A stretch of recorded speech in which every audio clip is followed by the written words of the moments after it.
La moitié des travailleurs forestiers seraient menacés de perdre son emploi, selon le premier ministre. C'est une possibilité. Les tarifs de 45 % imposés à l'industrie du bois font mal. François Legault estime que 50 % des 60 000 emplois directs risquent d'être coupés.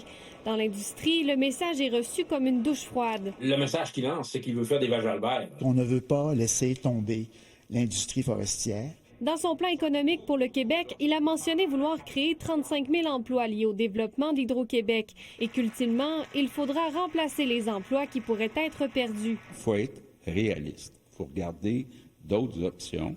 C'est pour ça que j'ai annoncé hier que dans plusieurs régions, on va créer des bons emplois, entre autres grâce à Hydro-Québec. Je trouve ça déplorable de voir le fédéral faire des annonces, puis le provincial en faire dans une autre direction totale. J'ai l'impression que nos gouvernements travaillent en silo. C'est tout l'écosystème entourant ces communautés forestières-là, puis cette filière forestière-là qui va s'écrouler.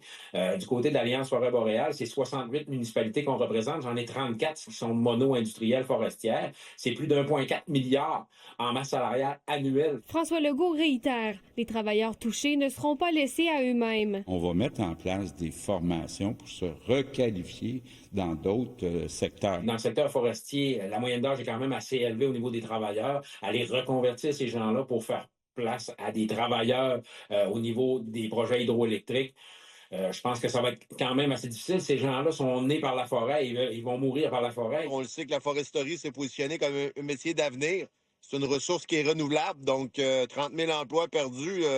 Aucune idée là, où ces données-là surviennent. Mais ça vient d'où? C'est une possibilité. Ouais. François Legault n'a pas répondu à la question. Molly Bélan, TVA Nouvelles, Trois-Rivières.